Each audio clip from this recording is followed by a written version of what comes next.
Okay, this is the final volume of my draft video. So, first I'll offer analysis of this draft class. The strong point of this draft class seems to be cornerbacks. There's an abundance of them. 6 of them could be selected in the first round, and another bunch can definitely be selected in the early to mid-second round. So it's definitely a good opportunity for the Patriots to, or any team, to stock up on their corners. Another strong point is at running back.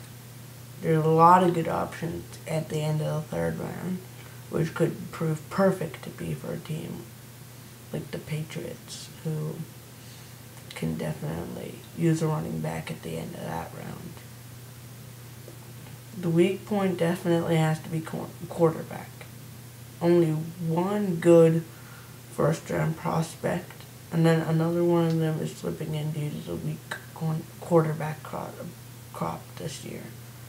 A lot of them are just second-rounders after that, and this is not good for any team who are looking for quarterbacks, because there are not that many good quarterbacks.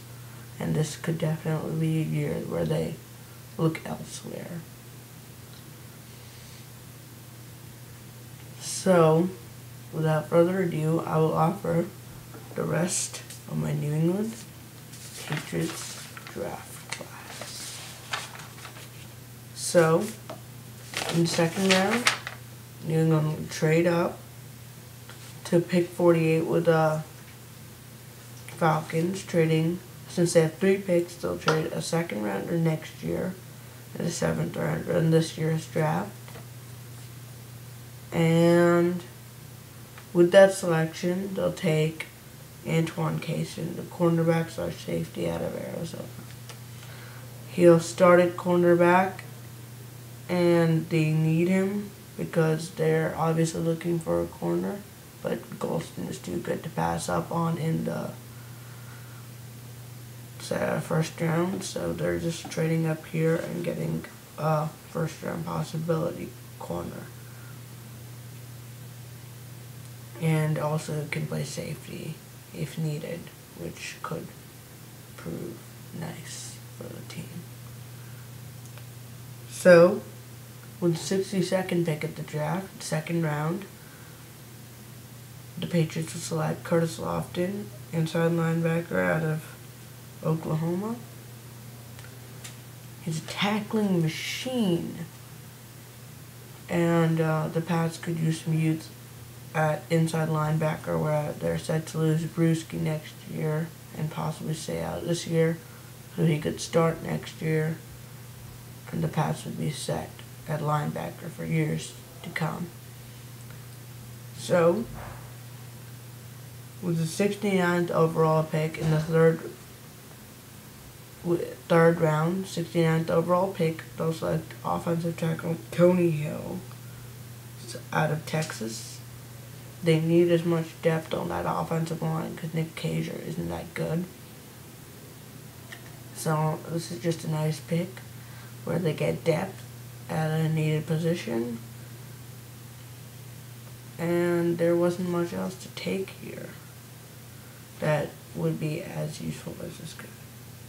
So at pick number 94, also in the third round, they will select Ray Rice out of Rutgers. A nice, as I said, running back was a strong point, and I think New England would love to get a running back, an heir apparent backup to Lawrence Maroney, since both our backups are over 30. Good pick there. With the 129th overall pick, we will select Jacob Tamme out of Kentucky, tight end. They don't really have a backup tight end right now. Ben Watson gets injured, so that's important. David Thomas hasn't played that much because of injuries, so they definitely need Jacob Tomei, who's a good overall tight end who they will be getting in the 4th round, so a decent price. With a 164th pick, 5th round, we'll select Andreas Bowman, Oklahoma State. Terrell Owens build. Some have him going as high as the 2nd, but I think he'll stay here and be a good pick for New England in the 5th round. The New England should get a little depth in the wide receiver category before this draft is over, and the fifth round may be a nice place to do it. So, the 197th pick of the draft, with a 197th pick of the draft, right? They will select punter Daron Brooks, Georgia Tech. This will be a good selection because Chris Henson is bad, and they definitely should get a punter who can punt the ball deep, pin teams back in the end of the end zone. End of their territory. Deep in their own territory, right? And Daron Brooks is the number 1 punter in this draft, and New England's getting a good value here at 197. And the 238th pick, their 7th rounder, was traded to Atlanta, and the deal to get Antoine Cason along with their 2nd rounder next year. So if New England ends up with this draft, I would give them an A+, because I would be really happy. So the draft class is, according to me, Vernon Gholston, linebacker, Ohio State. Antoine Cason, cornerback out of Arizona. Curtis Lofton, linebacker, Oklahoma. Tony Hills, offensive tackle, Texas. Ray Rice, running back, Rutgers. Jacob Tomei, tight end, Kentucky. Andreas Bowman, wide receiver, Oklahoma State. And finally, Daron Brooks, punter, Georgia Tech. So I would be extremely happy with that draft. And I really hope this happens because you'll see a lot. You'll see something you never expect if they come up with this draft. So that's all for today. And I'll be posting post-draft videos, a video about post-draft awards and how the draft went for some teams, give out draft grades, and yeah, so good luck in the draft.